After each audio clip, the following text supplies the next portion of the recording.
দেশের জনগণের মধ্যে এই প্রশ্ন প্রায় শোনা যায়, আদৌ নির্বাচন হবে কিনা। এরকম একটা প্রেক্ষাপটেই ত্রয়োদশ জাতীয় নির্বাচনের রোডম্যাপ ঘোষণা করে দিয়েছে ইসি। স্বাভাবিকভাবে প্রশ্ন আসে, যথেষ্ট রকম অনিশ্চয়তার মধ্যে থাকা অবস্থায় এই রোডম্যাপ আদৌ কতটুকু প্রভাব ফেলবে। এবং আরেকটা জরুরি প্রশ্ন আমি করতে চাই, সেই প্রশ্নটারই আসলে জবাব খুঁজে পেতে চাই। সেটা হলো, সরকার এই অনিশ্চয়তা দূরীকরণে কি কাজ করছে? সরকারের সিরিয়াস দায়িত্ব আছে বলে আমি মনে করি।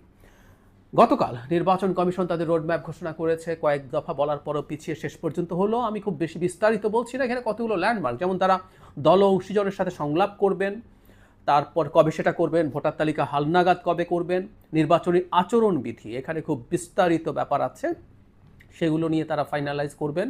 রাজনৈতিক দল নিবন্ধনের জন্য সময় দিচ্ছেন, সীমানা নির্ধারণ, পোস্টাল ভোটিং অফ ব্যালট, আইন শৃঙ্খলা বিষয়ক কার্যক্রম, এরকম কতগুলো সময় দিয়ে দিয়ে তারা একটা ল্যান্ডমার্ক দিয়েছেন। এবং সব কিছু এর মধ্যে সম্পন্ন হয়ে তারপর তারা তফসিলে যাবেন মাঝামাঝি ডিসেম্বরের এরকম একটা সময়। ফলে বলা যেতে পারে দেশ নির্বাচনী, এভাবে বলি আমরা, ট্রেন চালু হয়ে গেছে। কিন্তু আসলে হয়েছে কিনা বা সেই ট্রেনে সবাই উঠছে কিনা, আমার ব্যক্তিগত ধারণা, আমি আমার অ্যানালিসিস থেকে প্রায় বলি, যারা আজকে নির্বাচন করব না, এটা যদি না হয়, ওটা যদি না হয়, ইত্যাদি ইত্যাদি যে বলছে, সেটা থাকবে না শেষ পর্যন্ত। তারা নির্বাচনে আসবেন, এটা আমার অ্যাজাম্পশন, আমার অ্যানালিসিস। কিন্তু তারপরও কাগজে কলমে অন্তত এখন পর্যন্ত বেশ আশঙ্কা দেখা যাচ্ছে।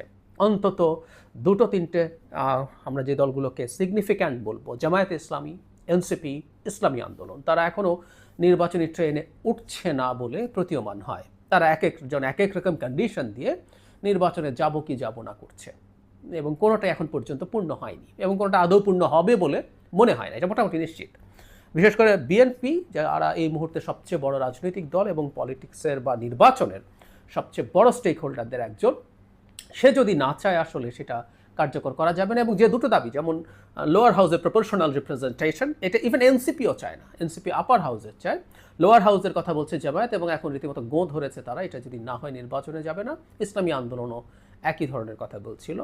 আবার এনসিপির যেটা চাওয়া, সেটা হচ্ছে একটা গণপরিষদ তৈরির মাধ্যমে নতুন সংবিধান লেখার গ্যারান্টি যদি না হয়, তাহলে তারা নির্বাচনে যাবেন না। আরও কিছু আছে, সংস্কার, বিচার, দেখা যেতে হবে, আইন শৃঙ্খলা, নানান ইস্যুজ আছে। আমি প্রায় বলি, নির্বাচন যদি তারা করতে না চান, নানা রকম বাহানা তারা আনছেন, অনেকগুলো বাহানা এখন মাঠে আছে।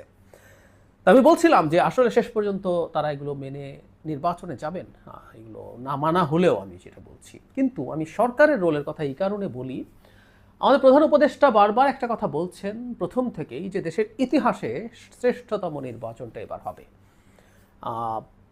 এখন প্রশ্নটা যেই জায়গায়, এই যে তিনটা দলের কথা বললাম, তারা যদি নির্বাচন না করেন, তাহলে খুব সিরিয়াস একটা ক্রাইসিস তৈরি হয়। সেটা হচ্ছে, তখন মাঠে বিএনপি এবং তার সাথে অ্যালাইন্ড রাজনৈতিক দল ছাড়া আর কেউ থাকে না, তাহলে বিরোধী দল কে হবে? জাতীয় পার্টি আছে খানিকটা, সেটার মধ্যেও সমস্যা দেখছি আমরা, সেটা দুভাগ হয়ে গেছে, বা জাতীয় পার্টি ইটসেলফকে নিষিদ্ধ করার আলাপ এই দলগুলোই আনবে, আমি বহুবার বলছি। কারণ জাতীয় পার্টিকে যদি এলিমিনেট করে দেওয়া যায় রাজনীতির মাঠ থেকে, তাহলে আওয়ামী লীগও নাই, জাতীয় পার্টিও নাই, তারা একচ্ছত্র ক্ষমতা পেয়ে যায়, তারা নির্বাচনে যাব না এটা বলে ঠ্যাক দিয়ে দেওয়াটা তাদের জন্য সহজ হয়। বিদ্যমান প্রেক্ষাপটে সরকারকে আসলে রোল প্লে করতে হবে। এখন প্রধান উপদেষ্টা যখন বলছেন একটা শ্রেষ্ঠতম নির্বাচন তিনি দিয়ে যেতে চান, করে যেতে চান, তখন তাকে সেটা আসলে করে দেখাতে হবে। আমি স্মরণ করবো, এবং আমি প্রায় এটাকে কোট করি, তিনি ডেইলি স্টার সম্পাদক যারা মাহফুজ আনামের সাথে একটা ইন্টারভিউতে স্পষ্টভাবে বলেছিলেন যে ওনারা ঠিক সরকার নন, ওনারা ফ্যাসিলিটেটর।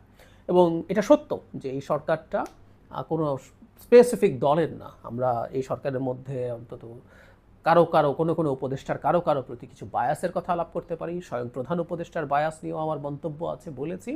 কিন্তু দিনের শেষে এই সরকারকে ফ্যাসিলিটেট করতে হবে, সরকারকে আসলে দায়িত্ব নিতে হবে এই দলগুলো যেন নির্বাচনে আসে। এটার জন্য যা যা প্রয়োজন সরকারকে সেই রকম আলোচনা বা চাপ যাই বলি সেটা করতে হবে। এটা ডক্টর ইউনূসের নিজের স্বার্থেও জরুরি, আমাদের মনে থাকা দরকার, মনে রাখা দরকার। আমি এভাবেই বলছিলাম যে ঘটকের মতো ওনার দায়িত্ব হয়ে গেছে। যখন ঘটকের ঘটকালি করা বিয়েতে পাত্রপাত্রী ভালো সংসার জীবন যাপন করে, কোনো ক্রেডিট ঘটকের হয় না, কিন্তু যদি সমস্যা হয় সবাই ঘটক বেটাকে খুঁজে বের করে। সো ডক্টর ইউনূসের রোল এরকম হয়ে গেছে। দেশ খুব ভালো চললেও আসলে ওই যে বলেছি প্রায় এভাবে বলতো, ডক্টর ইউনূস তো দেশ ভালো চালাবেনি, ভালো নির্বাচন তো দেবেনি। কিন্তু যদি উনি খারাপ করেন, ওনার মারাত্মক সুনামের ক্ষতি হবে। দেশের এই টার্ময়েলের টাইমে তিনি দায়িত্ব নিয়েছেন, এবং শেষ উনি অনেক জায়গায় অনেক ব্যর্থ হয়েছেন। ওনার এখন সর্বশেষ পরীক্ষা যেটা, সেটা যদি উনি করে যেতে পারেন, তাও মোটা দাগে ওনার মান সম্মান রক্ষা হবে। সেটা হচ্ছে উনি একটা ভালো নির্বাচনের মাধ্যমে সবার অংশগ্রহণে, মানে আওয়ামী লীগ বাদ দিয়ে সবার অংশগ্রহণের মাধ্যমে একটা নির্বাচন করে একটা গণতান্ত্রিক সরকারের হাতে যদি ক্ষমতা দিয়ে যেতে চান, তাহলে ওনার লিস্ট উনি মোটামুটি